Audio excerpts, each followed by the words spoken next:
Hello everyone. सो अब तक हमने किया कि एग्रीमेंट किसे बोलते हैं, कॉन्ट्रैक्ट किसको बोलते हैं सर। एग्रीमेंट किसको बोलते हैं? जिसमें प्रपोजल रहता है, एक्सेप्टेंस रहती है। एक बंदे ने कुछ ऑफर किया, मैंने ऑफर किया मिस्टर एक्स को, उसने एक्सेप्टेंस दे दी और बदले में कुछ कंसिडरेशन है सर, तो ये एग्रीमेंट है सर। फाइन। सो उसके बाद हमने देखा था अगर एग्रीमेंट लीगल हुआ तो उसको कॉन्ट्रैक्ट बोल सकते हैं, अदरवाइज वो एज पर इंडियन कॉन्ट्रैक्ट 1872 वो कॉन्ट्रैक्ट नहीं कहलाएगा। फाइन, वो एग्रीमेंट तो हो सकता है, वो कॉन्ट्रैक्ट नहीं हो सकता। So in other words all the agreements are not contracts but all the contracts are agreements. Fine. So अब तक हमने यहां किया था। सो वो आगे देखते हैं types of contract. Types of contract में सबसे पहले आ रहा है वैलिड कॉन्ट्रैक्ट। क्या आ रहा है? Valid contract sir. So on the basis of validity, on the basis of enforceability, on the basis of formation, on the basis of performance sir, we can classify the contracts into valid contracts, void contracts। Fine. So आगे जाके देखते हैं। सबसे पहले बात करते हैं valid contract की सर। सो वैलिड कॉन्ट्रैक्ट क्या होता है सर? जिसमें सभी एसेंशियल्स मीट आउट हो, जो सब कुछ 16 कला संपूर्ण हो सर, सभी एंगल से ओके हो। सेक्शन 10 की क्वालिफिकेशंस भी उसमें है, एसेंशियल एलिमेंट्स हैं, सब कुछ है उसमें सर। फाइन। सो अगर वो रिटर्न होना बनता है तो रिटर्न भी है, कुछ एग्रीमेंट से कुछ कॉन्ट्रैक्ट्स रिटर्न होने बनते हैं। I have given you the example sir. Which example was that?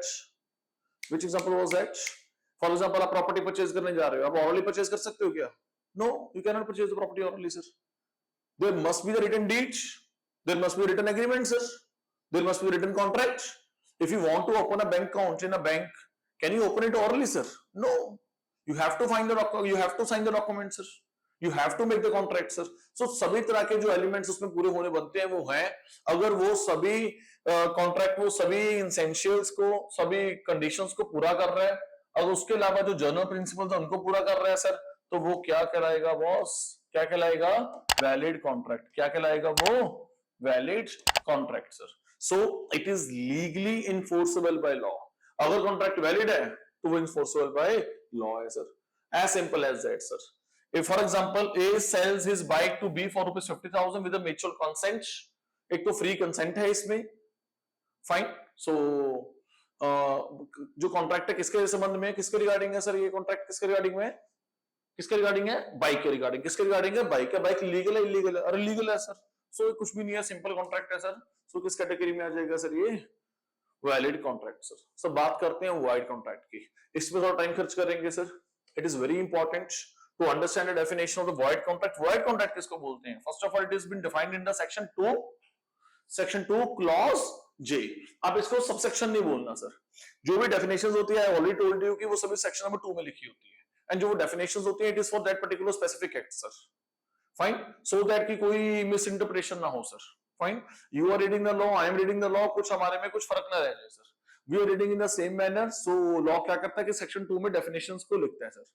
कुछ ऐसे टर्म्स जो एम्बिगियस हो सकती हैं, हो सकता है कि अलग अलग इंटरप्रिटेशन हो, अलग अलग इंटरप्रिटेशन को ना करे। It should be interpreted in the same sense, it should be interpreted in the same manner. So everything, every that word is been defined in the section number 2 sir। so section number 2 कब भी use करो तो आपने word clause use करना है। section number 2 clause J sir। fine। so a contract which ceases to be enforceable by the law becomes a void when it ceases to be enforceable sir। Sir ये क्या लिखा है बेटा? दोबारा पढ़ता हूं sir. a contract which ceases to be enforceable by law becomes void when it ceases to be enforceable।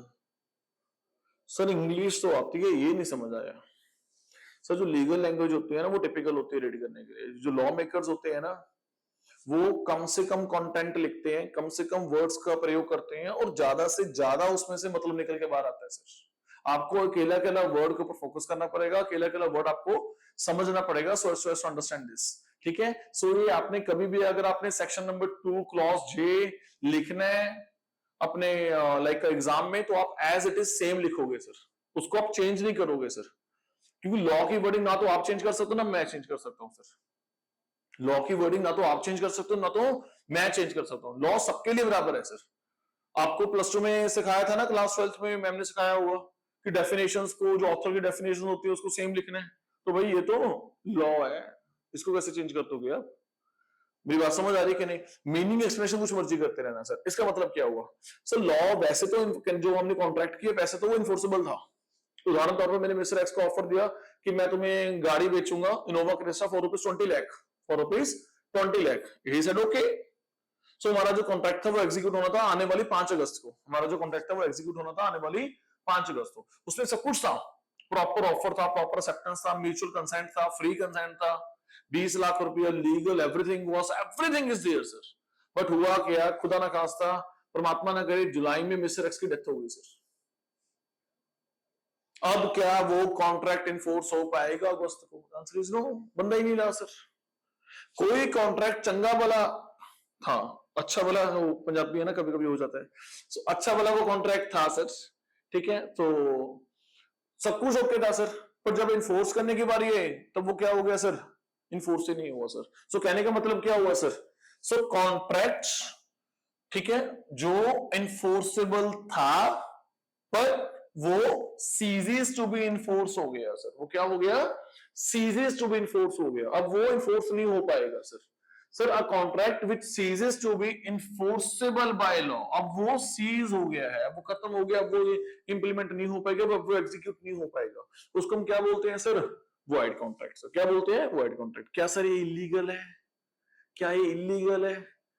Sir all void contracts are not illegal.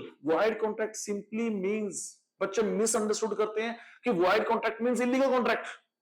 No भाई, void contract doesn't mean कि illegal contract. Void contract means just कि it is not enforceable in the court of law. Law will treat it as कि जैसे contract हुआ ही नहीं। आप चले जाओ कोर्ट में, मिस्टर एक्स जो की डेथ होगी उसके खिलाफ पिटीशन फाइल कर दो और अपना मुआवजा मांगो, कोर्ट कहेगी चल भाग यहां से। कोर्ट ने आपको केस एंटरटेन नहीं करना sir. Reason being sir contract void है। कोर्ट ये मान के चल रहा है कि कॉन्ट्रैक्ट जैसे हुआ ही नहीं सर। सर मैं इलीगल नहीं बोल रहा, इलीगल भी वॉइड होते हैं, बट सभी वॉइड इलीगल नहीं होते। इलीगल भी एग्जीक्यूट नहीं होते। इलीगल को भी कोर्ट में चैलेंज नहीं किया जा सकता, राइट क्लेम नहीं किया जा सकता इलीगल का भी। सर वॉइड का भी नहीं किया जा सकता, पर इलीगल में जेल भी जाना पड़ता है, पेनल्टी भी बढ़ती है, हो सकता है कि इसमें ना पड़े। सो वॉइड बड़ा दायरा है। इन्फोर्स क्यों नहीं हो रहा कॉन्ट्रैक्ट? उसके कई कारण हो सकते हैं। उस तरह के बंदे की डेथ होगी, उस सामने वाले बंदे की, हो सकता है कि इलीगल हो इसलिए इन्फोर्स नहीं हो रहा। मेरी बात समझ आ रही कि नहीं? हो सकता है म्यूचुअल कंसेंट ना हो सकता है फ्री कंसेंट ना हो सकता है सारे टर्म्स एंड कंडीशंस डिफाइन ना हो सर। मेरी बात समझ आ रही कि नहीं समझ आ रही? So moral of the story, इस प्रकार के जो कॉन्ट्रैक्ट्स होते हैं उसको हम क्या बोलते हैं? Void contracts. क्या होते हैं? Void contract. समझ आ रही कि मेरी बात नहीं समझ आ रही सर? फाइन। सो उसके बाद सर कॉजेज बताओ वॉइड कॉन्ट्रैक्ट के, इसके अलावा थोड़ा सा और डीप में समझाओ। टॉपिक बहुत इंपॉर्टेंट है ये। अच्छा topic important, I understand that sir, इसलिए थोड़ा सा अलग करके इसको थोड़ा सा और ज्यादा समझते हैं। सर वॉइड कॉन्ट्रैक्ट होता क्या है sir? Fine. So sir please.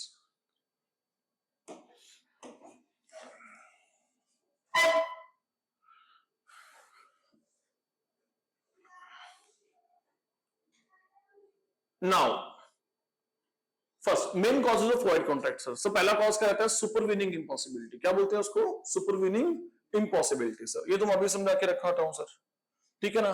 जब हालात ही ऐसे हो जाए कि जो कॉन्ट्रैक्ट है वो परफॉर्म करना संभव हो जाए सर, वो कॉन्ट्रैक्ट हो ही नहीं सकता, एग्जीक्यूट हो ही नहीं सकता सर।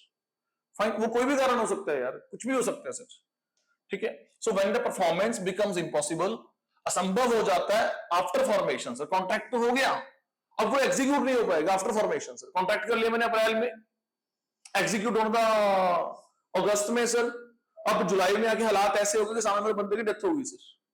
फाइन, अब वो कॉन्ट्रैक्ट एग्जीक्यूट नहीं हो पाएगा सर। तो इस तरीके के कॉन्ट्रैक्ट को हम क्या बोलते हैं कि सुपरविजनिंग इम्पॉसिबिलिटी आ गई sir. So contract to perform at a function but die before performance, contract becomes void. तो उसको क्या बोलेंगे? Contract becomes void. I'm not using the word illegal sir, I'm using the word void. Void means not enforceable. Void means not enforceable. Not enforceable by whom? By law. It will not be entertained in the court of law. It will not be entertained in the court of law sir. मेरी बात समझ आ रही कि नहीं समझ आ रही? नो, ऐसा माना जाएगा जैसे कॉन्ट्रैक्ट हुआ ही नहीं सर। सब्सिक्वेंट इलीगलिटी सर, अरे कुछ भी हो सकता है, कॉन्ट्रैक्ट नहीं हो पा रहा, इंप्लीमेंट नहीं हो पा रहा, एग्जीक्यूट नहीं हो पा रहा, इसका कोई भी कारण हो सकता है बॉस, इसका कोई भी कारण हो सकता है सब्सिक्वेंट इलीगलिटी से। फॉर एग्जाम्पल राइट नाउ, जैसे Punjab is not a dry state, Gujarat is a dry state, Bihar is a dry state sir. शराब बिकेगी स्टेट में, नहीं बिकेगी, it all depends on state to state, it's a state matter sir. So state makes the laws on this matters. Fine, right now Punjab is not a dry state, but Gujarat and Bihar are dry states. Fine, for example अब मैंने कोई दारू बेचने का contract कर लिया पंजाब में कि मैं आपको 5 पेटी दारू दूंगा इतने रुपए की, फॉर एग्जांपल 20,000 रुपए की सर, या 30,000 रुपए की सर। फाइन, बट वो कॉन्ट्रैक्ट इंप्लीमेंट होना था, एग्जीक्यूट होना था, कब होना था? अगस्त में। बट हुआ क्या, जुलाई में, आज अप्रैल चल रहा है, जुलाई में क्या हुआ, पंजाब सरकार ने नोटिफाई कर दिया कि Punjab is a dry state. Imagine कर लो, वैसे तो मेरी इमेजिनेशन से भरे है, कोविड में नहीं छोड़ी, अब तो क्या छोड़ेंगे। एनीहाउ, सो मेरी बात समझ आ रही कि नहीं? तो जुलाई में अब नोटिफिकेशन जारी कर दी सरकार ने, नोटिफिकेशन जारी कर दी सर। तो क्या आप अगस्त में अल्कोहल सेल कर पाओगे sir? Answer is no sir. अब लॉ ही चेंज हो गया सर, अब हम क्या कर सकते हैं? सामने वाला बंदा मुझे कहता दारू की पेटी बेच, और मैं कहा नहीं बेच सकता, मैं, मेरे हाथ में नहीं है। अरे क्या आपने तो कॉन्ट्रैक्ट किया था? अरे मैं कहा भाई उस समय लीगल था, अब इलीगल हो गया। उसको क्या बोलते हैं? Subsequent illegality sir. So if the act becomes illegal, बाद में बैड हो जाए due to change in law sir, अब लॉ चेंज हो गया, मैं क्या कर सकता हूं? मेरे हाथ में नहीं है बॉस। मेरी बात समझ आ रही कि नहीं? So A agrees to export goods but the later government experts bans export sir. For example मैंने एक्सपोर्ट करने का कॉन्ट्रैक्ट किया था, बाद में जाके कोर्ट ने कहा, सॉरी गवर्नमेंट ने कहा कि आप फलानी चीज एक्सपोर्ट नहीं कर सकते, या फलाने देश को नहीं कर सकते, ये एक्सपोर्ट पे कुछ बैन लगा दिया, मैं नहीं कर सकता उस प्रोडक्ट एक्सपोर्ट सर। तो मेरे हाथ में तो है नहीं ना, सरकार ने लॉ चेंज कर दिया sir. Fine, so in that case contract becomes void. I am again saying, I am not using the word illegal, I am using the word void. Void means not to be executed, not enforceable by the law. Not यानी कि कानून की नजरों में contract ही नहीं है, बस जीरो हो गया, नलीफाई हो गया, जीरो हो गया सर, बात खत्म सर। अब क्यों हुआ? कुछ भी हो सकता है कारण। पहली बात क्या थी सर? Supervening impossibility sir. दूसरा कारण मैंने क्या बताया? For example subsequent illegality sir. मेरी बात समझ आ रही कि नहीं समझ आ रही? Dissection of subject matter sir, dissection of subject matter sir.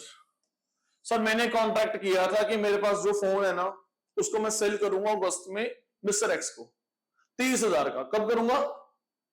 अगस्त में। उससे पहले मेरा फोन चोरी हो गया, उससे पहले मेरा फोन टूट गया, खत्म हो गया। सब्जेक्ट मैटर डिस्ट्रक्शन सर, आग लगी, कुछ भी होगा, व्हाटएवर इट इज सर। अब क्या अगस्त में मैं उस चीज को बेच पाऊंगा? Answer is no sir. अगर सब्जेक्ट मैटर डिस्ट्रॉय हो जाए तो फिर क्या कर सकते हैं भाई?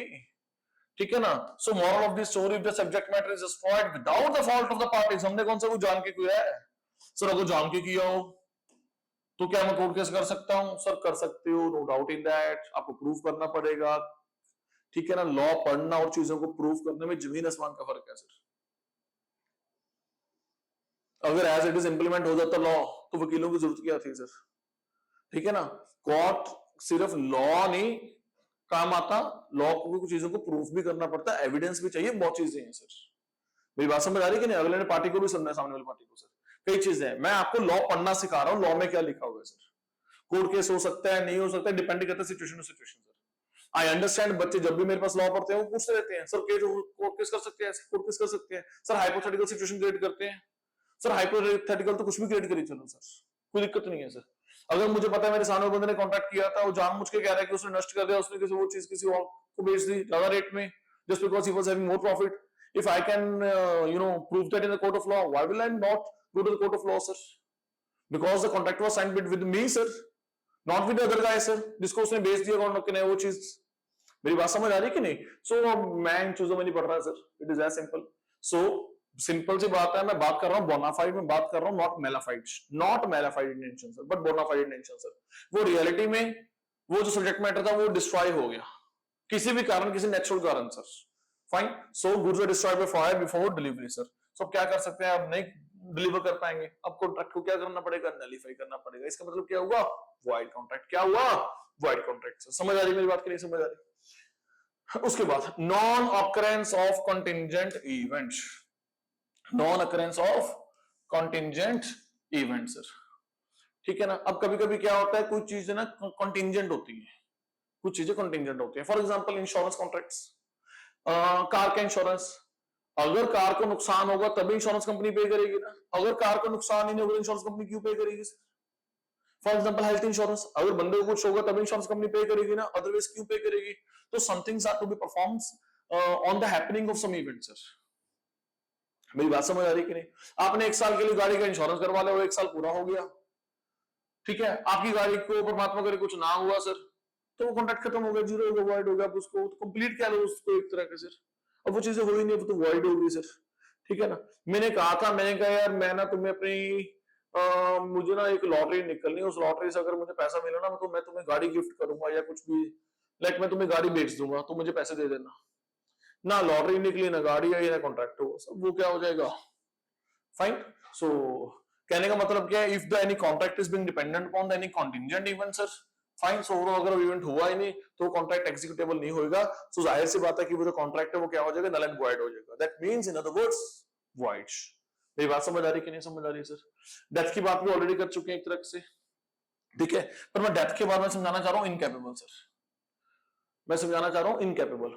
मिस्टर एक्स ने मिस्टर वाई से कॉन्ट्रैक्ट किया, मिस्टर वाई डॉक्टर है कि मिस्टर वाई ऑपरेट करेगा किसी भी, फॉर एग्जांपल बीमारी का, पथरी का, हर्निया का, किसी का भी सर, मिस्टर एक्स का ऑपरेट करेगा। कब ऑपरेट करेगा? अगस्त में सर, फाइन। सो उससे पहले हुआ क्या, खुदा ना खासा डॉक्टर हैंडीकैप हो गया सर, डॉक्टर का एक्सीडेंट हो गया, डॉक्टर बेड रिडन हो गया, डेथ हो गई सर, किसी भी कारण से उसको जेल हो गई, वट एवर द केस में भी सर, फाइन। सो कितना हैवी हैवी बोलते हो, डेथ, मतलब क्या क्या बोलते रहते हो, हैंडीकैप, ये, अरे सर लॉ पढ़ा रहे हैं तो जस्ट इमेजिनेशन कर रहे हैं, एग्जांपल तो लॉ को ऐसा लिखना पड़ता है। एक्चुअली क्या, जो लॉ मेकर्स है ना, वो लॉ इस तरीके से लिखते हैं, वो ध्यान रखते हैं भी देश में क्या क्या हो सकता है, कल को किसी चीज पे डिस्प्यूट राइज हो तो उसके संबंध में सब कुछ लिखा हुआ हो, so that one can decide, जज can decide in the court of law what will happen sir. So these things are to be understood from legal point of view, sir. Fine. So we are reading the law, so ये चीजें चलती हैं, यहाँ पे समझाना पड़ता है, sir. It is a part of that, sir. Fine. So मेरे कहने का मतलब क्या है? Now in contracts अगर personal seal required है, सर मैंने कोई कुरकुरे चिप्स का पैकेट तो लेना नहीं है, मैं कहीं जाके और ले लूंगा। अब वो ऑपरेट करवाना था, वो डॉक्टर से करवाना था ना, वैसे तो मुझे कोई और डॉक्टर से ऑपरेशन मिल सकता है मिस्टर एक्स को 50,000 में, कोई और डॉक्टर ऑपरेट कर देगा, पर मिस्टर एक्स पे कर रहा था 4 लाख रुपया, पर वो डॉक्टर की बहुत लाइक क्या कहते हैं, मतलब कि ही इज वेरी स्किलफुल और समथिंग एल्स है ना, एक्सपीरियंस, ठीक है ना। तो जिस पंजाबी से हम क्या बोलते हैं, चढ़ाई सी डॉक्टर की पूरी, ठीक है। सो कहने का मतलब उससे करवाना था सर, अब वो नहीं रहा सर, इनकैपेबल है सर, ठीक है ना। सो कहने का मतलब क्या है, मॉरल ऑफ द स्टोरी, अगर वो इनकैपेबल हो गया तो वो कॉन्ट्रैक्ट एग्जीक्यूट नहीं हो सकता, it will make the contract void sir. मेरी बात समझ आ रही कि नहीं समझ आ रही sir? Fine. So effects of void contract, void contract होने से क्या हो जाएगा sir? Sir contract become unenforceable, contract will not be enforceable in the eyes of the law, fine, कानूनी रूप से लागू नहीं होंगे sir. Parties are discharge from the further performance, जब कॉन्ट्रैक्ट ही नहीं रहा तो परफॉर्मेंस क्या करोगे, माल क्या डिलीवर करोगे, क्या आप कंसिडरेशन रिसीव करोगे सर? कॉन्ट्रैक्ट जीरो हो चुका है भाई, अब नहीं परफॉर्म करना वो, समझ आ रही मेरी बात कि नहीं समझ आ रही?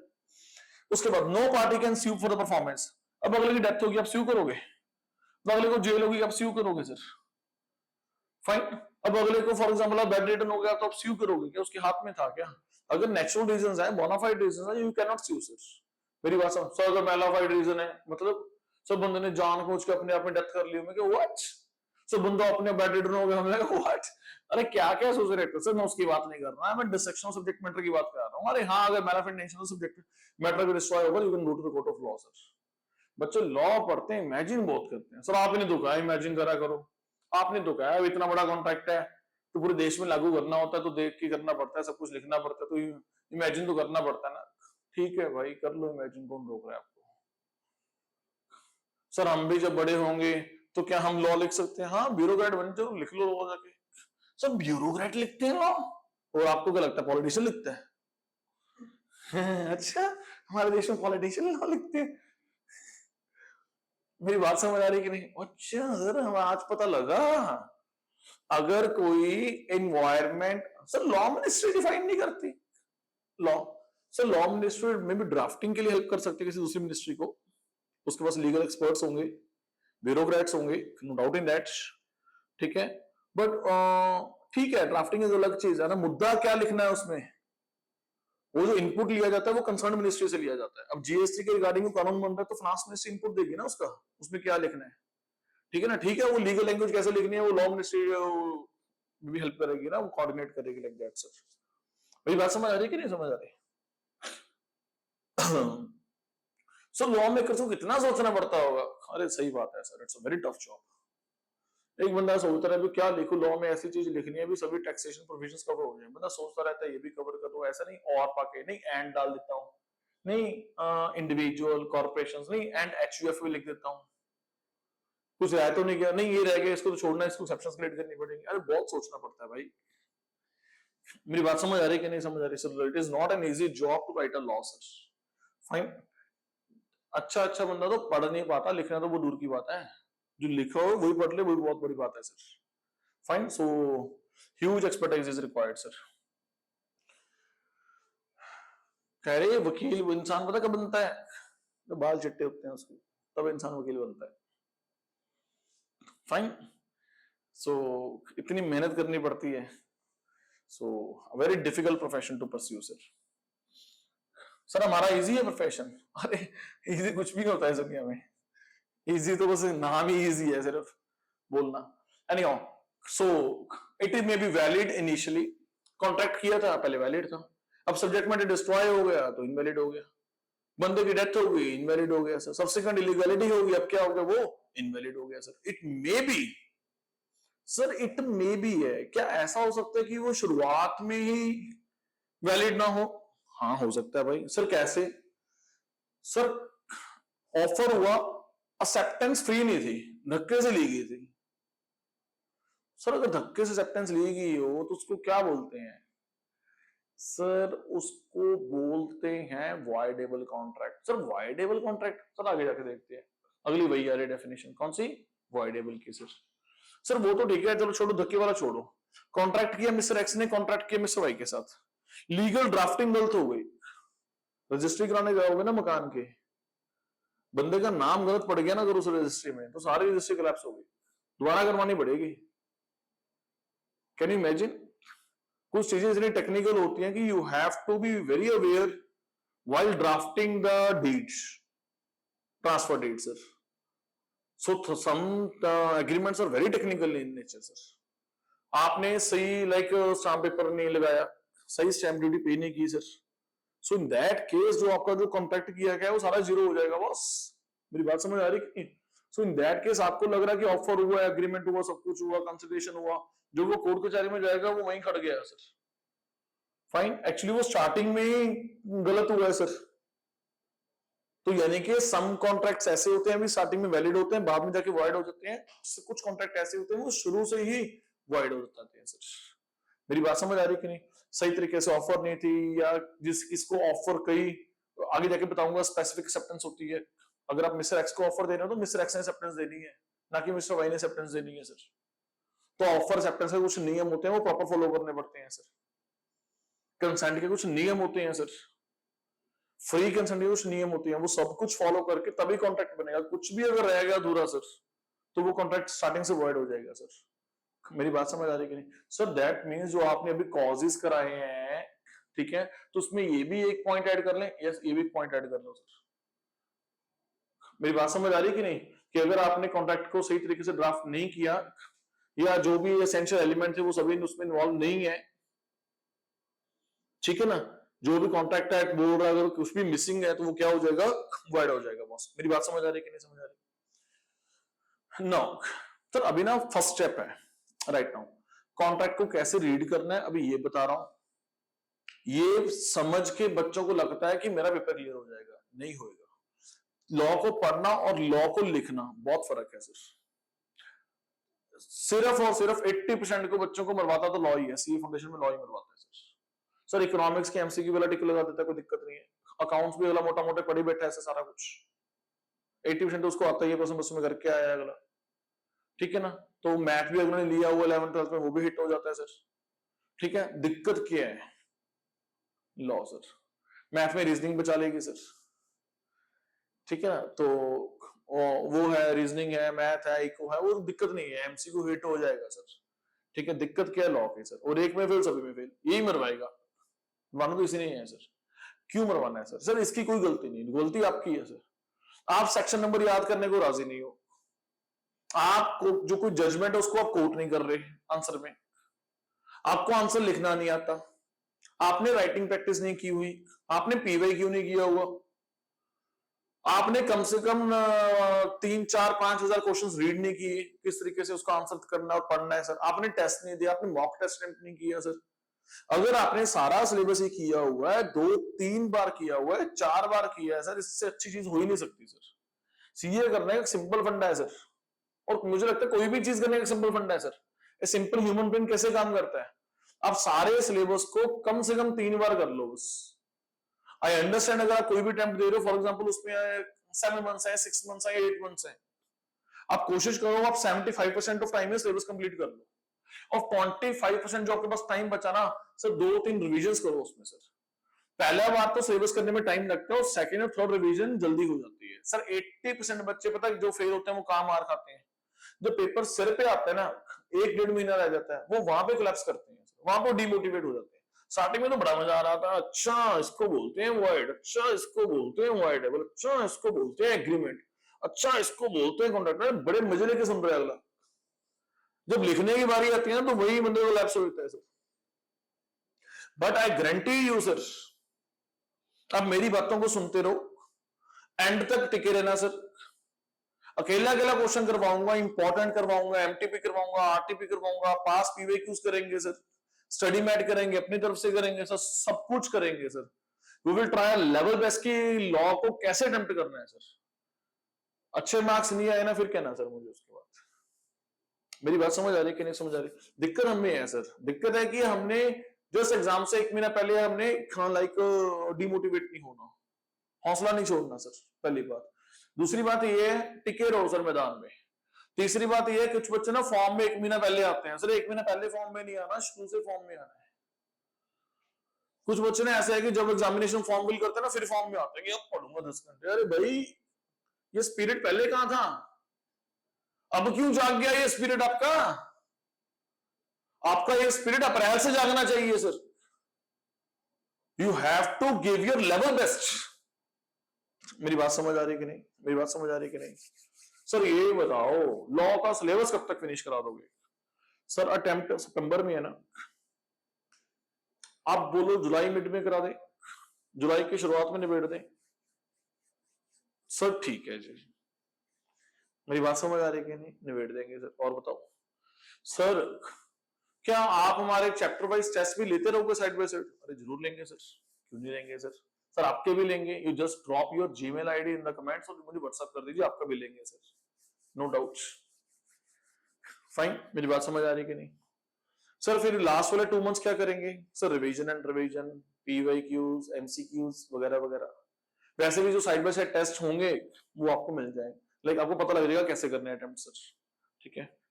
ठीक है सर। आप क्या कोई क्वेश्चन बैंक प्रोवाइड करा सकते हो जो अब तक सारे क्वेश्चंस आए हुए हैं? हर एक क्यों नहीं प्रोवाइड करवाएंगे सर? स्टडी मैट में तो क्वेश्चन बैंक है ही नहीं, हम देंगे ना पेप्स का क्वेश्चन बैंक सर। आप हमारा क्वेश्चन बैंक करना देखना, उसके अलावा क्वेश्चन एग्जाम में आता है फिर बताना सर, अगर ये भी क्वेश्चन बाहर से आ जाए, ठीक है ना। मतलब एक आधा को तो इतना तो खैर मैं चैलेंज नहीं करूंगा, तो 90% तो आई कैन चैलेंज सर। इतना तो खैर भगवान से डर के रहना पड़ता है, इतना चैलेंज करना वेरी मुश्किल, बहुत मुश्किल है सर, ठीक है। एनी हाउ, अगर 90-95% भी हिट होता है, इट्स मतलब more than like sufficient for us sir, it's very good sir. मेरी बात समझ आ रही है कि नहीं समझ आ रही? So ultimately you just do your level best, ठीक है, वर्क हार्ड सर। और दूसरी बात, ये जो स्पिरिट आप दिखाते हो ना एग्जामिनेशन फॉर्म भरने में, तब आपके अंदर वो जो एनर्जी सी आती है वो पहले लेके आओ, लास्ट वाले 10 मिनट में लिखती हो पेपर को। अरे भाई स्टार्टिंग से तेज लिखा करो ना, तो 10 मिनट में अपना रूप दिखाते हो, लास्ट वाले 10 मिनट में पहले दिखाया करो रूप सर। सर प्लस 2 का एग्जाम बड़े इजी आया था, इस पर बिजनेस स्टडीज का बड़ा मजा आया, ऐसा एग्जाम आएगा? अरे नहीं भाई, लॉ है। एक एग्जाम तो इंस्टीट्यूट ऐसा डालेगा कि आप देखोगे सर कैसा डलता है। ओ सर, लॉ के बिजनेस स्टडी में से ऐसा होता था कि पढ़ लिया कंटेंट उसी में से आ गया, क्या ऐसे इसमें भी ऐसा होगा? सर इसमें केस स्टडीज आती हैं, हाइपोथेटिकल होती हैं, आपकी क्लास 12 की बिजनेस स्टडीज की केस स्टडी है जो इजीली हिट हो जाएंगी सर। इसमें सेक्शंस मैटर करते हैं, जजमेंट्स मैटर करते हैं, कोर्ट के केस लॉज मैटर करते हैं सर। मेरी बात समझ आ रही कि नहीं? सर अगर हम एक ही बात को बना बना के लिखी जाए, जैसे हम अपने स्टेट बोर्ड्स में करते थे, 4-4 पेज का आंसर बना देते थे, मार्क्स मिल जाएंगे? Welcome to CA classes. ऐसा करने की जरूरत भी नहीं करनी है सर, हिम्मत भी नहीं करनी है आपने। ठीक है, कोई भी लाइन को रिपीट कर करके नहीं लिखना सर। हम बताएंगे आंसर प्रेजेंटेशन कैसे करनी है, एक दो चैप्टर्स कर लो, फिर उसके बाद हम बताएंगे, कुछ क्वेश्चंस करेंगे क्लास में, फिर बताएंगे भी देखो इसने क्या आंसर कैसे अटेम्प्ट किया है, इंस्टीट्यूट का सजेस्टेड आंसर क्या है। सर इंस्टीट्यूट का सजेस्टेड आंसर वो क्या होता है? सर जब भी एग्जाम होके आते हैं ना, इंस्टीट्यूट की जो मंथली मैगजीन आती है, आपने सब्सक्राइब की है मंथली मैगजीन? तो वो भी सब्सक्राइब कर लो अपनी, पढ़ा करो मैगजीन को सर। सर वो क्या होता है? सर अपडेट्स आते हैं सारे उस मैगजीन में। सर आप भी पढ़ते हो? अरे क्यों नहीं पढ़ते, इतने सालों से पढ़ रहे हैं। सर उस मैगजीन में क्या होता है? सर अपडेट्स होते हैं, सब कुछ होता है। और पेपर के बाद जो मैगजीन पब्लिश होती है उसमें जो आंसर प्रेजेंटेशन कैसे करनी थी कुछ एग्जाम्स में, वो भी सब लिखा रहता है सर। फाइन, तो जिसको मॉडल आंसर्स कह सकते हो, तो हम आपको सभी क्वेश्चंस के दिखाएंगे मॉडल आंसर्स भी क्लास में कि कैसे अटेम्प्ट करने हैं सर। टीचर का यही रोल है, यही रोल है सर। सब कुछ बनाया बनाया आपको मिलेगा सर, पक्का पकाया है सर। आपको कोई इधर उधर जाने की जरूरत नहीं है सर। सब कुछ एट अ सिंगल, मतलब लाइक आप कह सकते हो अंडर सिंगल रूफ सर। ठीक है ना, सब कुछ यही मिल जाएगा। MTP, RTP, PVQ will cover each and everything sir. मेरी बात समझ आ रही है कि नहीं समझ आ रही? सो आप जस्ट पढ़ते रहो, दैट्स इट सर। ठीक है ना? सो सर कभी कभी ना कुछ चीजें बोरिंग हो जाती हैं, इंटरेस्टिंग नहीं रहती, मजा नहीं आता पढ़ने में। व्हाट? तो कभी कभी ना कुछ बोरिंग हो जाता है, कभी कभी ना दिल ही खराब हो जाता है, आज पढ़ना ही नहीं है। सर दो बातें बता रहा हूं, देखो पढ़ाई है, कोई एंटरटेनमेंट नहीं चल रहा कि आप हमेशा 24/7 एंटरटेन हो। कुछ चीजें बोरिंग भी होती है और करनी पड़ती है, क्या कर सकते हैं। जैसे मुझे कॉस्ट अकाउंट्स बहुत बोरिंग लगती थी, अब क्या करें, करनी तो है ना। हमारे टाइम में आईआईटी एसएम होता था, मुझे बहुत बोरिंग लगता था एसएम। अरे एसएम पढ़ना, वो तो अब नहीं पढ़ेंगे तो फेल हो जाएंगे, क्या करें भाई, है ना? तो करना पड़ेगा सर, तो ऐसी कोई बात नहीं है, it's a part of life. हम कोई भी कार्य इस दुनिया में करते हैं, जिंदगी में करते हैं, तो उसमें 10-15% तो कुछ ना कुछ तो बोरिंग रहता ही है। अगर मैं अपनी दुकान में कोई खोलूंगा तो ऐसा तो है नहीं कि 24/7 मेरे पास गाहक आ ही रहे। हो सकता है कि मुझे 2 घंटे फ्री बैठना पड़ जाए और मुझे 2 घंटे सुबह दुकान भी खोलनी पड़े सर, और दुकान की सारी सेटिंग वेटिंग मुझे खुद करनी पड़ी हो सर। अरे बहुत कुछ होता है, हर एक की जिंदगी में होता है सर। ठीक है ना? तो आप मतलब बच्चे आप ऐसा चाहते हो कि हर कुछ मतलब एंगेजिंग हो, एंटरटेन्ड हो, ऐसा नहीं हो सकता। It is not always, at least बड़े कोर्सेज में तो नहीं होता यार, सीए में तो ऐसा नहीं होता सर। ठीक है ना? So just be patient sir. Sir कभी कभी ऐसा होता है कि हम अपना ना जो शेड्यूल तैयार करते हैं ना, कि सुबह शेड्यूल बनाया कि ऐसे ऐसे 3 घंटे पढ़ेंगे, तो सर वो शेड्यूल ना इम्प्लीमेंट नहीं हो पाता। सुबह सुबह वो हम डिमोटिवेट हो जाते हैं, सारा दिन ऐसे ही बीत जाता है, खराब हो जाता है, दिमाग पे टेंशन आ जाती है भी ये यार इम्प्लीमेंट ही नहीं हुआ। सर आप शेड्यूल थोड़ा ना बनाते हो, आप जेल बनाते हो, जेल। आप बनाते हो 9 से 11 चैप्टर नंबर 1 ऑफ फलाना सब्जेक्ट, 11 से 1 चैप्टर नंबर 3 ऑफ फलाना सब्जेक्ट। ठीक है, आधे घंटे की ब्रेक रख के या घंटे की ब्रेक रख के 2 से 4 फलाना सब्जेक्ट पीवाईक्यू एमटीपी। इतना टाइट शेड्यूल तैयार करते हो, अरे भगवान बचाए आपके शेड्यूल से।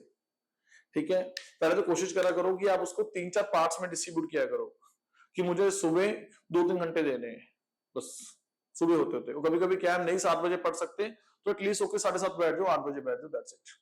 भी 10-11 बजे 2-3 घंटे अपने दे दो सर।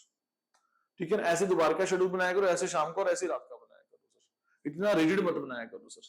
तो दूसरी बात, अगर किसी वजह से आपका शेड्यूल वो इंप्लीमेंट नहीं हो पा रहा, ठीक है ना, तो 7 वाले वाला शेड्यूल इंप्लीमेंट नहीं हो तो उसकी टेंशन मत ले लेना sir. Try to recover the fast. वो जो 11 वाला शेड्यूल है वो आप जस्ट पढ़ने बैठो, दैट्स इट, कुछ फालतू मत सोचो सर। कभी कभी एक दो दिन ऑफ डे चला जाता है, कुछ सुख दुख आ गया यार, बड़े हो, घर में सुख दुख सभी के आ जाते हैं, क्या बड़ी बात है उसमें, हो जाता है, इट्स ओके। ठीक है, आप एक दो दिन वेस्ट हो गए, but please from the very third day back to your track. कभी कभी मूड भी ऑफ होता है सर। मेरी बात समझ आ रही है कि नहीं समझ आ रही? सर फोन ऑन करते हैं, साथ के साथ ना इंस्टा की नोटिफिकेशन बजने लग जाती है, आपकी क्लास ऑन करने लगते थे, पर वो इंस्टा की नोटिफिकेशन है कि वो चैट करने लग गए। सर कोशिश करा करो, अगर आपके पास मतलब कि लैपटॉप या कंप्यूटर है तो आप उस पर लगा दो सर, ठीक है? तो नहीं तो अपन इंस्टॉल कर दो सर, और क्या फिर इंस्टॉल कर दो स्नैपचैट को, मसा तो मतलब सॉरी क्या है तो मुश्किल से तो वो क्या नाम है स्ट्रीक कंटिन्यू हुई है, वो कितने डेज चल रही है, वो आपका वो फ्लो बना हुआ है, अच्छा पैसे मिलेंगे ना आपको, फुटी कौड़ी नहीं मिलनी सर, पैसे के लिए थोड़ा ना काम करते हैं हम। ठीक है भाई, आपकी बातें, आपसे कौन जीत सकता है, नहीं हाँ, ठीक है। सो सर मैं ना प्लस 2 में मैंने क्या किया, मैंने ना सिर्फ 1 मंथ पढ़ाई की, 1 महीना सर, मेरे तो क्लियर हो गया प्लस 2, मेरे तो 80-90% आ गए सर। सीए में भी चल जाएगा सर, आजमा के देखना एक बार, अपने पढ़ने बैठ जाओगे, सीए का कोर्स इस तरीके से अपने पढ़ने लगा देगा सर। डराते हो तो मोटिवेट तो कर दो सर, मोटिवेट करो सर, 3-4 बातें बताता हूँ अच्छी अच्छी। इतने कम पैसों में ना कोई भी कोर्स नहीं सिखाता, ये जो 1.5-2 लाख में सीए हो जाती है ना, including your coaching and including your government fees, ICA fees, है ना, तो कोई भी कोर्स नहीं है इस दुनिया में इतनी नॉलेज देते सर, इतनी उसमें, जस्ट बिकॉज वो एनपीओ है सर, इसलिए सर, पहली बात। दूसरी बात मुझे सबसे अच्छी जो सीए की लगती है ना, सबसे अच्छी जो सीए की लगती है, what I feel is articleship period sir. तो इतना मजा आता है उसमें, कुछ लोग तो बहुत फ्रस्ट्रेट होते हैं, पर कुछ अगर दूसरे एंगल से देखो ना, it's great time to learn sir. Sir theoretically बंदा पढ़ पढ़ के ना जाता है, एक लेवल ऐसा आता है, ग्रुप 1 हो गया, ग्रुप 2 हो गया इंटर का ना, now we want to see something practicality, है ना, we want to go to audit, है ना, तो we want to do something sir. अगर आपकी अच्छी फर्म है ना, इमेजिन करो वो आप एक बैंक ऑडिट करने जा रहे हो, आपको बैंक का बिजनेस अंडरस्टैंड करने का मौका मिला, ऑन द सेकंड जो मतलब कि गो है, ऑन द सेकंड स्टेप आप किसी एमएनसी में जा रहे हो, किसी टेक्सटाइल बिजनेस ऑडिट करने जा रहे हो, किसी स्टील बिजनेस का ऑडिट कर रहे हो सर, किसी पार्टनरशिप फर्म का कर रहे हो, किसी एचयूएफ का कर रहे हो, किसी इंडिविजुअल का कर रहे हो, किसी कॉर्पोरेट का कर रहे हो, किसी प्राइवेट कंपनी का कर रहे हो, किसी का भी कर रहे हो सर, तरह तरह के बिजनेस को समझने का मौका। मुझे ये बताओ, मैं 19-20 साल का लड़का, अगर मैं आर्टिकल नहीं हूं, आप स्टेट बैंक में जाओगे, क्या कोई आपको पीसी टच करने देगा? आपको लाइन भी नहीं क्रॉस करने देता। आपको 19 साल के लड़के को, 20 साल के लड़के को, लड़की को, सिर्फ just because you are a CA article, you are representing your CA and you have come to this branch, हम अपना सारा सिस्टम उठा के आपकी तरफ रख देते हैं, भी ये देखो हमारा ये सिस्टम है सर। नहीं कभी किसी दुकानदार से पूछना कि अपनी बुक्स ऑफ अकाउंट दिखाएगा, कोई भी नहीं दिखाता सर, सब सीक्रेट होता है सर। आपको बैंक का बिजनेस मॉडल समझने में मदद मिल रही है। ऐसा नहीं होता कि कोई भी डिग्री कर लो आप महान बन जाओगे, ऐसा कुछ नहीं होता है दुनिया में सर, बकवास बात है, ठीक है? कोई भी डिग्री आपको प्रदान कर सकती है, एक मौका प्रदान कर सकती है, अल्टीमेटली हमने करियर अपना खुद बनाना होता है sir, it all depends upon your skill. Degree ने आपको प्लेटफॉर्म दी है, आपको डिफरेंट कंपनीज विजिट करने का मौका दिया है, बिजनेस मॉडल को अंडरस्टैंड करने का मौका दिया है सर, इतने कम पैसों में इतनी रिस्पेक्ट दी है सर। आप ऑडिट कर रहे होगे, एक बेल मारोगे तो मैनेजर भागता आएगा, अकाउंट्स मैनेजर सर, 20 साल का लड़का, सामने वाला 50 साल का, वो आपको सर सर पुकार रहा है, बताओ अदरवाइज हमें कौन पूछेगा सर? अगर just because we are doing CA, just because we are CA article, we have gone to those forms. हमने सीए ने ऐसा प्लेटफॉर्म दिया है कि हम डिफरेंट बिजनेस को समझ पा रहे हैं सर, ठीक है ना, उसके जीएसटी एंगल को समझ पा रहे हैं, उसके इनकम टैक्स एंगल को समझ पा रहे हैं, उसके लीगल प्रोविजंस को हम समझ पा रहे हैं सर, ठीक है सर। सीए पैसे के साथ नहीं होती, सीए हार्डवर्क से होती है sir.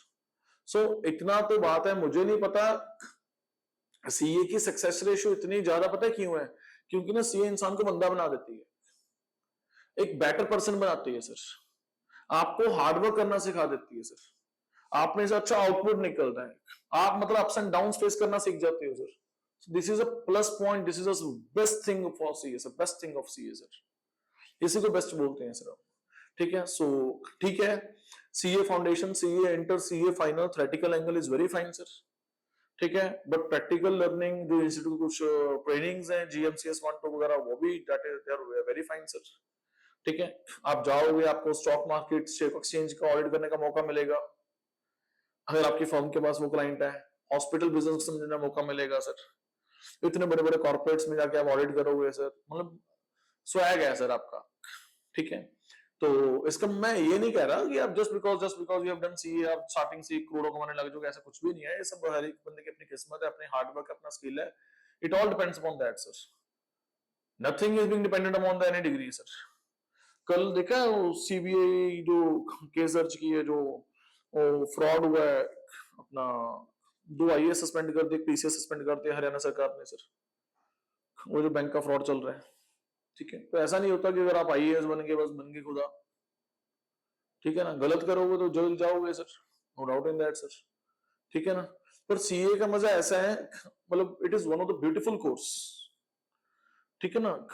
You learn about money sir, you learn about finance sir, कंजूस मत बन जाना। और लोग तो सीए करते करते कंजूसी वाली फीलिंग लेने लग जाते हैं, लोग ही काउंटिंग करते करते खुद अपनी काउंटिंग करने लग जाते हैं सर। तो थोड़ा बहुत पैसा खर्चना पड़ता है आपको, कोई भी कोई कन्वेंशन हो रही है, कोई सेमिनार हो रहा है, आपको पार्टिसिपेट करना चाहिए, जाना चाहिए सर। थोड़े बहुत पैसे खर्च होते हैं, फिर क्या हुआ, थोड़ा बहुत तेल लगा, क्या दिक्कत है उसमें। आप जाओगे, बड़े बड़े लोगों को मिलोगे, वहां को एक्सपीरियंस सुनोगे सर, एक माहौल होता है सर, माहौल में इंसान सीखते हैं, घर बैठ के थोड़ा कोई सीखता है इस दुनिया में, no one learns by sitting at home sir. आजकल ठीक है यूट्यूब आ गया, सब कुछ आ गया, अगले को एडवांटेज मिल गया, सब कुछ एट क्लिक है sir, but please try to understand, अगर सब कुछ क्लिक होता ना तो ये बड़े बड़े लोग लॉन मस्क बस क्लिक ही कर रहे होते सारे बैठ के, मुकेश अंबानी होने सब, ऐसा नहीं होता, सब कुछ एट क्लिक नहीं होता, ठीक है कुछ चीजें एट क्लिक है, इट्स फाइन, बट आप कभी भी आपको कोई ना आईसीआई को फंक्शन करवा रहा है, कोई आपको कोई एनआईआरसी समझते हो, जैसे रीजनल काउंसिल्स बने हुए हैं आईसीआई के, ठीक है ना, साउथर्न काउंसिल है, ईस्टर्न काउंसिल है, नॉर्दर्न काउंसिल है, इन्होंने कुछ मीट करवा रहा है, ठीक है ना, कोई भी लाइक गेट टुगेदर हो रहा है ना, कुछ भी हो रहा है, कुछ भी टॉपिक भी होगा यार, कोई जीएसटी टॉपिक भी होगा, किसी टॉपिक पे होगा, आप जाओगे बड़े बड़े लोगों को सुनोगे सर, उनका एक्सपीरियंस समझोगे सर, इससे बड़ी चीज क्या चाहिए आपको यार, क्या 1.5 लाख में क्या चाहिए, क्या आपको इसके अलावा। मेरी बात समझ आ रही है कि नहीं। एमबीए करने जाते हो 25-30 लाख कितना पैसा खर्च करते हो सर, है ना, ठीक है, उसके अपने प्रोज एंड कॉन्स है, but at such a small amount of money है, you are able to learn those much of things, है ना। एंड देखना जब आपके आगे सीए लगा होगा तो देखना सोसाइटी से कैसे रिस्पेक्ट मिलती है आपको sir, it's a wonderful degree sir for you, fine. So आगे मूव करें सर, ठीक है। सो अकेला आपको डिमोटिवेट नहीं कर रहा, आपको समझा रहा था भाई बस पढ़ना है आपने, बस इतना ही बोल रहा था, ठीक है ना, वो कुछ भी नहीं है सर। सो एक होता है वॉइड एब इनिशियो सर, वॉइड एब इनिशियो क्या होता है, जो शुरू से वॉइड है सर, आपने कंसेंट ली अगले से, but that was not a free consent, वो शुरू से वॉइड है सर। आपने एग्रीमेंट किया बट उसको लीगली ड्राफ्ट सही नहीं किया, वो शुरू से वॉइड है सर, वॉइड एब इनिशियो हो सकती है उसको, है ना सर। माइनर के साथ कॉन्ट्रैक्ट कर सकते हो, बताओ, नहीं कर सकते, लॉ अलाउ नहीं करता, लॉ कहता है कि सिर्फ बेनिफिट्स के लिए किया जा सकता है, अदरवाइज तो लॉसेस नहीं करना, आपने कर लिया, फाइन। सो अगर आपने कर लिया, ठीक है, वो एग्री है, आप एग्री हो, लीगल ऑब्जेक्टिव था, लीगल कंसिडरेशन सब कुछ ओके था, it's okay, but still it is void sir, it is void from the beginning because it is written in the law sir, you can not do a contract with the minor sir. मेरी बात समझ आ रही है कि नहीं, आप agree होना है हो ही जाओ, मिस्टर ए ने मिस्टर बी के साथ एग्रीमेंट किया, मिस्टर ए एग्री है, मिस्टर बी माइनर वो एग्री है, इट्स ओके, होते रहो एग्री, बट एग्रीमेंट है बड़े कॉन्ट्रैक्ट नहीं है बस, ठीक है ना। अगर आप इसको कॉन्ट्रैक्ट बोलोगे लीगल कंसिडरेशन है, हम क्या बोलेंगे कि इट इज वॉइड ब्रीच, ये कॉन्ट्रैक्ट शुरू से वॉइड है, वॉइड क्यों होता है, हमारे लिए एग्जिस्ट ही नहीं करता, जीरो है, निल है, हो या ना हो एक बराबर है हमारे लिए सर। मेरी बात समझ आ रही कि नहीं, क्या कोर्ट में चैलेंज हो सकता है, नहीं हो सकता, क्या कोर्ट में जा सकते हैं, नहीं जा सकता बस। मेरी बात समझ आ रही कि नहीं समझ आ रही। उसके बाद so A contracts with B for a concert performance but B gets injured and cannot perform, the contract becomes the void sir। ये तो void की एग्जांपल होगी सर, ठीक है ना, कॉन्ट्रैक्ट किया था, अब वो इंजर्ड हो गया, अब वो कैसे परफॉर्म करेगा, मैंने डॉक्टर की एग्जांपल दी थी सर, ठीक है ना। सो इट्स वॉइड, वॉइड क्या है, मतलब अच्छा वाला होना था कॉन्ट्रैक्ट एग्जीक्यूट, पर ऐसी कोई सिचुएशन अराइज हो गई कि अब वो कॉन्ट्रैक्ट एग्जीक्यूट नहीं हो पाएगा, वो वॉइड हो गया due to any circumstances, I have like listed you all the causes for that sir, even, ठीक है ना, हमने कॉजेस भी देख लिए उसके सर।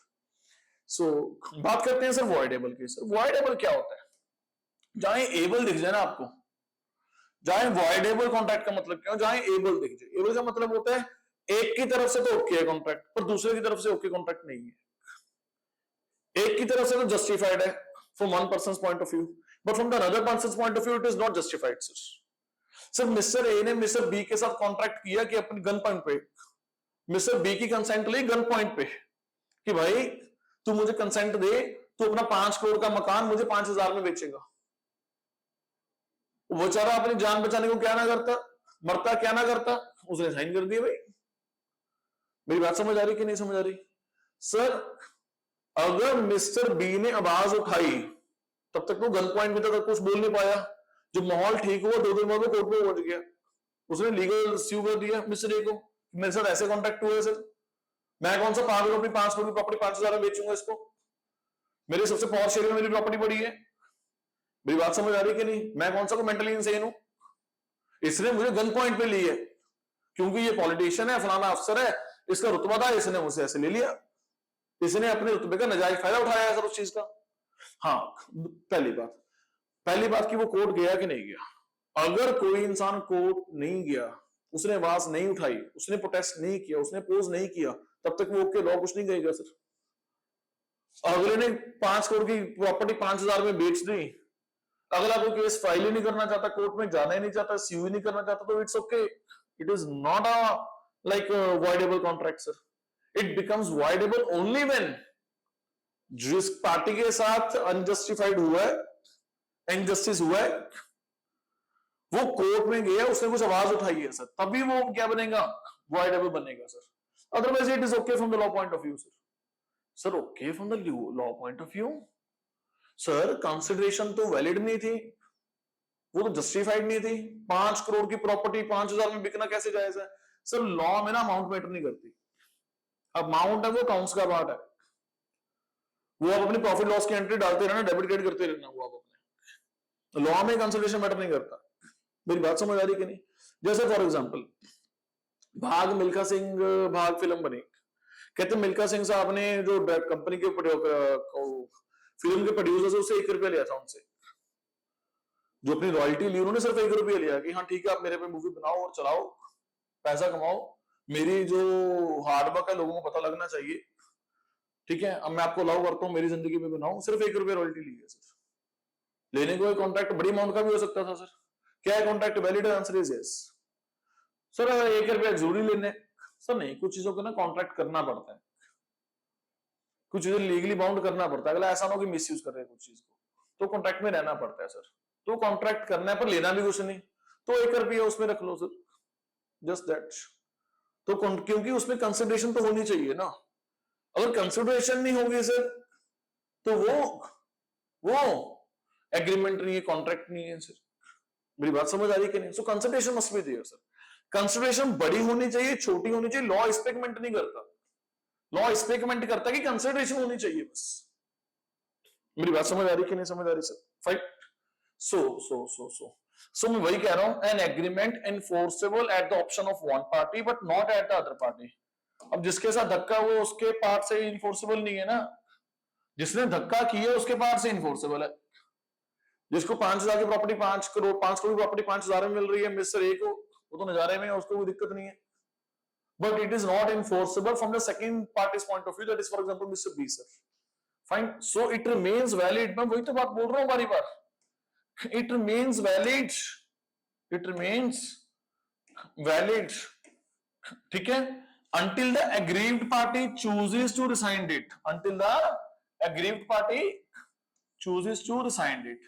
तो जब तक जो aggrieved party है जिसके साथ धक्का हुआ है, अगर वो आवाज ना उठाए, वो अपोज ना करे सर, अपोज कैसे करेगी? कोर्ट में जाए, पुलिस थाने में, जैसे कुछ नहीं करना अपोज, इट्स ओके फाइन, तब तक वो क्या है, वैलिड ही माना जाएगा। It becomes voidable only when the aggrieved party chooses to rescind that contract sir।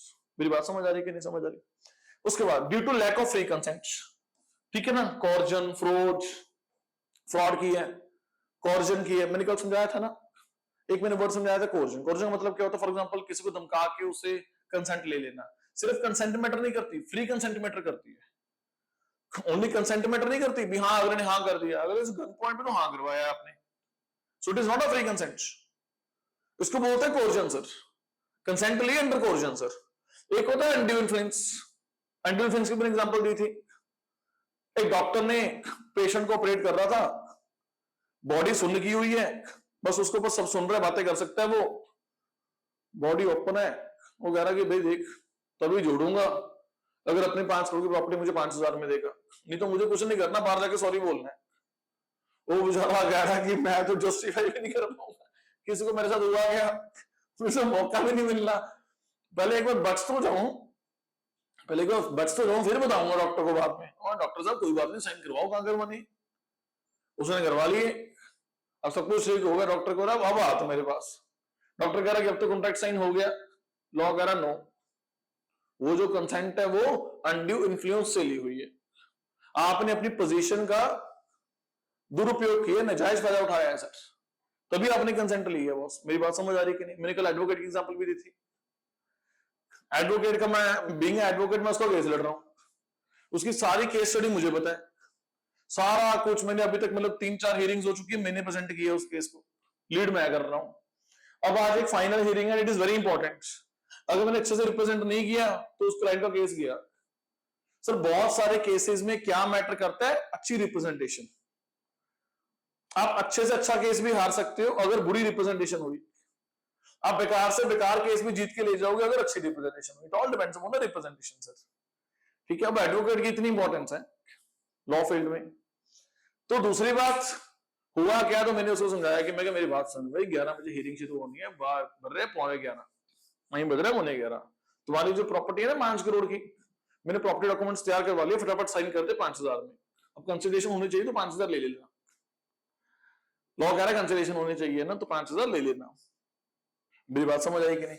जज साहब को ऐसा भी ना लगे कि 5 रुपए में लिया, 5,000 लिए तो कंसेंट था हमारा, ठीक है। तो अब बंदा क्या ना करता, जिसको डिफेंड किया जा रहा था वो कह रहा अगर हाँ करूं तो प्रॉपर्टी जाती है, ना करूं तो सारी उम्र जेल जाऊंगा, जेल जाके क्या करूंगा, पैसे फिर कमा लूंगा। एक बार तो साइन कर दो, कोई बात नहीं, वकील को रिप्रेजेंट करने दो कोर्ट में जाके, फिर बाद में बताऊंगा इसको। साइन कर दिया, सब कुछ हो गया sir, no, it is not valid sir, आपने अपनी पोजीशन का दुरुपयोग करके साइन लिया उससे, it is not enforceable in the court of law sir. उसको क्या बोलते हैं? Undue influence. दूसरा क्या होता है? फ्रॉड। क्या होता है? Fraud sir. मैंने गाड़ी बेची सर, गाड़ी मेरे को मेजर फॉल्ट ना बताना जरूरी होता है। बंदा मुझसे पूछता गाड़ी ओके है, मैं कहता बिल्कुल ओके, मुझे अंदर से पता था कि इंजन खुला हुआ है उसका, नहीं इंजन खुला हुआ है। एक बार मेरे साथ हुआ, बहुत छोट उसके बाद एक लाइक किसी फ्रेंड ने मुझे कहा कि फलानी ना एक होंडा सिटी 1.5 लाख में मिल रही है, मैं कहती सस्ती क्यों मिल रही है, कह रहे कुछ नहीं सब कुछ ओके है, मैं फिर भी कह कुछ बस इंजन खुला हुआ है, मैं भगवान इंजन खुला हुआ है इसका, फाइन, तो लोहे के बाद मिलनी चाहिए, इसका इंजन ही खोल दिया आपने, ठीक है ना। सो मेरे कहने का मतलब क्या है, अगर आपने गाड़ी बेच दी, उसमें मेजर फॉल्ट था और उसको बताया नहीं, तो it is the case of fraud sir. अगर फ्रॉड किसको बोलते हैं, मेरी बात ध्यान सुनना, अगर जो कंडीशन थी, वो जो बात थी, वो जो पॉइंट था, अगर आप सामने वाले बंदे को बता दो तो हो सकता है कि उसका डिसीजन चेंज हो जाए। कोई ऐसी बात जो डिसीजन को इफेक्ट करती है उसको फ्रॉड बोलते हैं सर। हल्का ना स्क्रैच लगा होता साइड पे, साइड मिरर पे हल्का स्क्रैच था, इट्स पार्ट, नॉर्मल चीज है। गाड़ी बेची, सामने वाला बंदा मुझ पर आया 4 दिन बाद, कह रहा मैं तो कॉन्ट्रैक्ट कैंसिल कर रहा हूं, तूने मेरे से फ्रॉड किया जी, वो फलाना ढमकाना। मैं क्या हुआ भाई, कह रहा हल्की स्क्रैच लोगे। मैं कहा भाई मैंने तुम्हें पुरानी गाड़ी बेची है, नई नहीं बेची। मैं क्या तुम्हें पता है मैंने अपना टायर भी चेंज कराया हुआ है, पुराने वाला वो घस गया, तुमने चेंज करवा दिया, नया वाला डलवा दिया मैंने, आपने मुझे बताया नहीं। बात मैं एक बात को बताने वाली है कोई, इतनी छोटी छोटी बातें, तू तो ऐसे रिएक्ट कर रहा है जैसे इंजन खुला हुआ उसका। अगर हम बता भी देते तो क्या होता। मैं क्या तू बहाना ढूंढ रहा है इस चीज का, जान के कॉन्ट्रैक्ट कैंसिल करने का। मैंने तुम्हें 15 लाख की नई गाड़ी आती है, क्योंकि सेकंड हैंड थी इसलिए मैंने 5 लाख में दी है। अब सेकंड हैंड है तो चलाई हुई है 4-5 साल, तो इतना तो रहती है, उसमें क्या दिक्कत है भाई। तो इन चीजों के लिए इसको फ्रॉड नहीं बोलते सर। फ्रॉड किसको बोलते हैं? That like circumstance, point or condition, if it is being communicated to the another party, it can influence other party's decision sir. That thing covers or comes under the clause of fraud sir. मेरी बात समझ आ रही कि नहीं समझ आ रही? सर कभी कभी पंजाबी टोन आ जाती है, अरे प्लीज इतना मैनेज कर लिया करो। सर कभी कभी थोड़ा सा ग्रामर भी ऊपर चले हो जाते हैं, अरे इट्स ओके, क्या फर्क पड़ता है इतना, कौन सा अंग्रेज बनना है। ठीक है, मेरी बात समझ आ रही है कि नहीं, पॉइंट समझ आ रहा है, क्वेश्चन समझ आ रहा है, एग्जाम निकल रहा है, it's okay. A forces B to sell his car at a gunpoint. So this is a classic example of undue influence or coercion, sir? Coercion, not undue influence. Undue influence पे आप अपनी position का नया फायदा उठाते हो, like you are a professional advocate, doctor, sir. Okay, so B can void the contract, but A is bound unless B acts. ठीक है ना? So कहने का मतलब क्या है, A ने फोर्स किया B को, ठीक है, तो कॉन्ट्रैक्ट एग्जीक्यूट हो जाएगा सर। फोर्स किसको की है, बी को सर। अगर बी एक्ट नहीं करेगा, unless B acts, it will not become voidable sir. It will only be become voidable when B acts, B opposes. बच्चों क्वेश्चन आते हैं वॉइडेबल कॉन्ट्रैक्ट के ऊपर, बच्चे क्वेश्चन लिख के आते हैं एक पार्टी के एंगल से एग्जीक्यूटेबल है, दूसरे से एग्जीक्यूटेबल नहीं, उसको वॉइडेबल बोलते हैं। एग्जाम में गलत है सर, अपनी मेन पॉइंट तो लिखा नहीं सर। तब तक वो वाइड होता है सर, एक लाइन कभी कभी इंपॉर्टेंट नहीं होती, दूसरी लाइन भी साथ में लिखनी पड़ती है। आपने ये पॉइंट तो लिख दिया कि ठीक है, जो वाइडेबल कॉन्ट्रैक्ट होता है it is executable from one party's point of view, not from the other party's point of view. But आपको ये भी लिखना है कि it only becomes unenforceable when the another party, ठीक है, हु इज सफरिंग, अगर वो अपनी आवाज उठाए, अपोज करे sir, if that party acts. Okay, अगर आप ये बात नहीं लिखोगे ना, सिर्फ पहली बात लिख दोगे, लॉ काटा मार देगा, एग्जाम में काटा मार देगा उसको। मेरी बात समझ आ रही कि नहीं सर? कुछ वर्ड्स इंपॉर्टेंट होती हैं, कुछ लाइंस इंपॉर्टेंट होती हैं। आपको टॉपिक पढ़ते हुए पता होना चाहिए कि केडी लाइन वेरी इंपॉर्टेंट है सर, उसको एज इट इज उतारना है वहां पे एग्जाम में। कुछ लाइंस को एज इट इज उतारना है सर। रट्टा बता रहे हो आप सर, अब और क्या रट्टा ही है इसके। अब सेक्शन में जो लिखा है वो तो फॉलो करना ही पड़ेगा, उसको एज इट इज उतारना पड़ेगा वहां पे सर। अपनी भाषा में उतार दो, कोई दिक्कत नहीं है, वो सेक्शन अगर कोई आप कोट कर रहे हो तो उसको आप चेंज मत करना। सो सभी सेक्शन याद करने, अरे सभी नहीं करने, कुछ इंपॉर्टेंट है, उसको थोड़ा सा ध्यान रखना। और क्या मेरी बात समझ आ रही है कि नहीं? One thing matters a lot, क्या मैटर करता है कि कुछ चीजें, कुछ लाइंस, कुछ वर्ड्स बड़े इंपॉर्टेंट है, उसको अपने जरूर कोट करना है सर। इंपॉर्टेंट सेक्शंस की लिस्ट मैं दे दूंगा, आप भी साइड बाय साइड बना लो, ठीक है ना? तो अपने जो स्टडी टेबल है वहां लगा के रखो वॉल पे सर, दिन रात उसको देखते रहा करो, चीजों को याद हो जाएंगी चीजें सर। एक चीज को बारी बार देखने से चीज याद हो जाती है सर। मेरी बात समझ आ रही कि नहीं समझ आ रही सर? दूसरी बात, so next is void and voidable में डिफरेंस क्या है सर? सर वॉइड क्या होता है मैंने बता दिया ना, अनएनफोर्सेबल बाय लॉ। अब लॉ ने कह दिया कि वो अनएनफोर्सेबल है sir, due to any reason ना, बंदे की डेथ हो गई, सुपरवीनिंग इम्पॉसिबिलिटी, कुछ भी है यार वो, फाइन। वॉइडेबल क्या होता है? एक पार्टी के पॉइंट ऑफ व्यू से अनएनफोर्सेबल होता है और दूसरी पार्टी के पॉइंट ऑफ व्यू से इनफोर्सेबल रहता है सर, फाइन। इसके कारण कुछ भी हो सकते हैं, सब्सिक्वेंट इवन और इनहेरेंट इलीगलिटी है ना, शुरू से वो कॉन्ट्रैक्ट इलीगल था या सही तरीके से ड्राफ्ट नहीं हुआ है, कुछ भी उसका कारण हो सकता है सर। यहाँ पे लैक ऑफ फ्री कंसेंट, धक्के से तो कंसेंट लिया अगले से, तभी अगला राजी नहीं है।